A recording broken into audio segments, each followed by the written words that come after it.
Bila-bila masa, anytime. Rosmah setuju ke tak setuju ke, election tetap akan berlaku. Saya ingatkan diri saya dan tuan-tuan semua, menjelang election kita berada dalam keadaan suasana yang orang kata final, last button. Kalau kita silap passing the button will drop.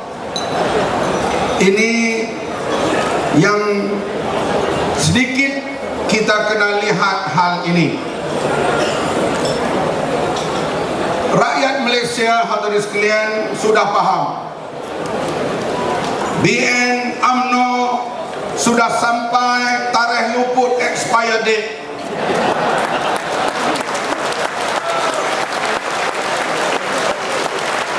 Mereka tak boleh lagi terus untuk memerintah. Dalam hal ekonomi, rasuah, kehakiman, penyelewengan, semua rakyat tahu. The only left, perkara yang akhir tinggal kepada mereka ialah perkauman dan agama. Inilah yang amat kita bimbang. Sebab hal perkauman, hal agama bukan dimain di sudut statistik, tetapi dimain jiwa di sudut emosi, emosional. Kalau rakyat Malaysia terperangkap dalam propaganda MCA UMNO, maka mereka akan bernafas semula. Inilah peringatan daripada saya dan daripada kita semua kepada orang Melayu. Mereka main isu perkauman cukup dahsyat. Mereka ada Biro Tata Negara, modalnya lebih 500 juta ringgit. Listen, listen, listen. Itu program Biro Tata Negara. Biro Tata Negara yang dibuat di universiti. Di antara mereka lemparkan propaganda, kalau MCA bersatu dengan DAP, maka Malaysia akan diperintah oleh China. Perdana Menterinya Lim Kee Siang. Bagi orang ramai, bila dia bercakap hal perkauman, dia tidak lihat di sudut statistik, dia melihat di sudut emosional. Kalau statistik, mereka tahu di Malaysia ini, kalau DAP menang, MCA kalah. Kalau MCA kalah, DAP menang. Mana boleh kedua-duanya menang. Tetapi di sudut emosional, inilah yang dilemparkan kepada orang-orang Melayu secara program yang tersusun. Mereka bermain emosi. Emosi inilah saja yang ada kepada mereka. Sebab itu program perkasa dihadiri oleh bekas Perdana Menteri Tun Mahathir Mohamad. Tun Mahathir Mohamad sekarang sudah mengetuai War Room Barisan Nasional. Dia dipilih menjadi ketua bilik perang Barisan Nasional. Sebab Najib tak mampu, Mahyudin lagi tak mampu. Oleh itu mereka guna Dr. Mahathir semula untuk mengetuai War Room, bilik perang, untuk hadapi pilihan raya yang ke-13. Sebab itulah kita lihat isu perkauman timbul semula.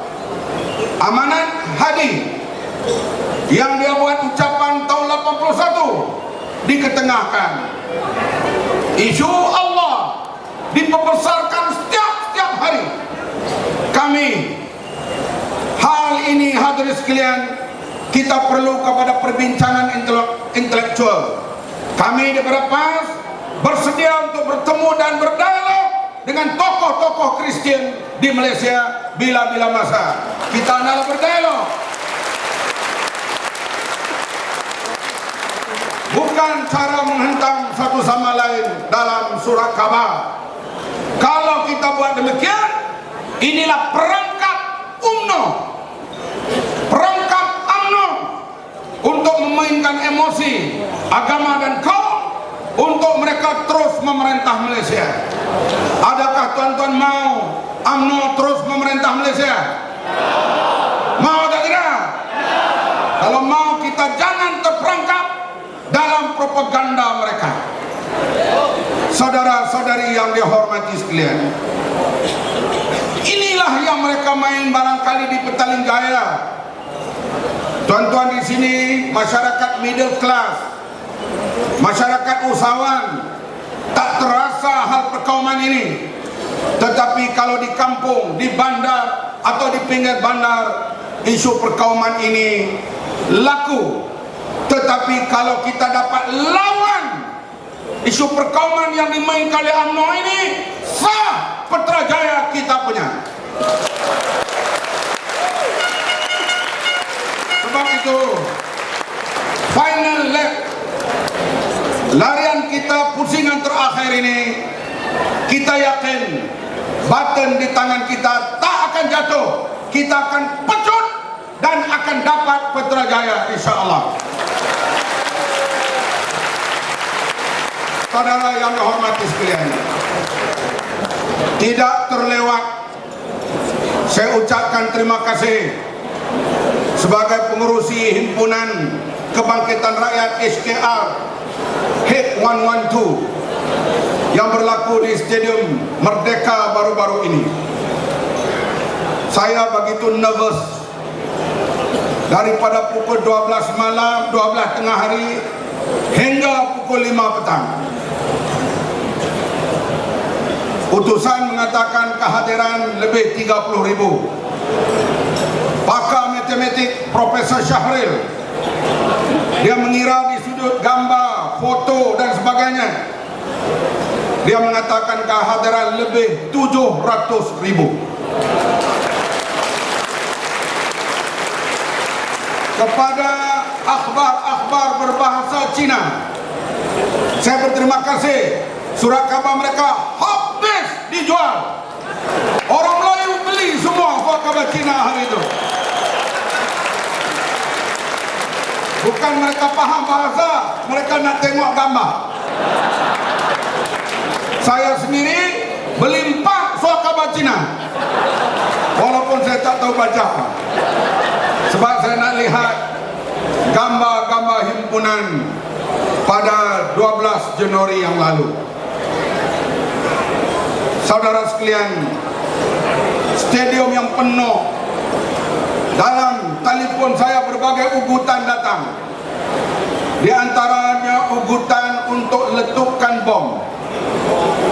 Bayangkan dalam stadium yang rapat penuh manusia, kalau ada sebutir bom meletup, bayangkan akan berlaku stampede yang cukup dahsyat.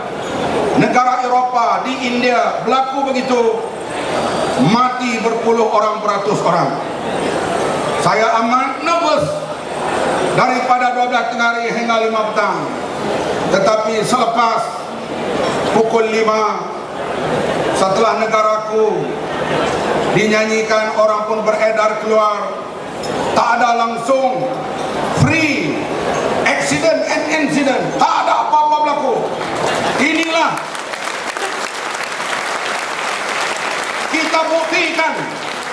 Selama ini TV, radio, surat khabar mengatakan penunjuk perasaan mengganas, penunjuk perasaan memecahkan harta awam.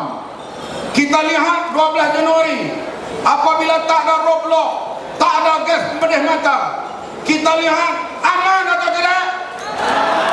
Aman atau tidak? Artinya propaganda RTM TV3 bohong. Rakyat Malaysia cintakan keamanan.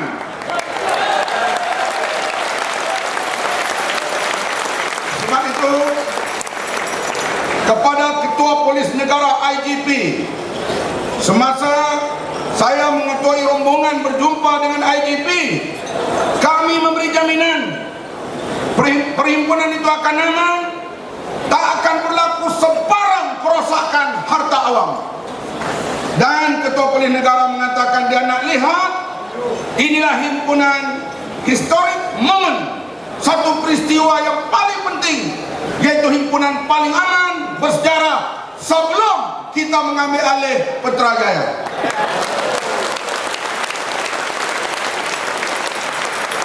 Saudara sekalian, bila tak ada gas medis mata, tak ada sekatan, jam pun tak berlaku, apa-apa insiden tidak berlaku, menandakan bahawa kalau kita buat pada masa akan datang, kalau 2 juta pun kita boleh berkumpul.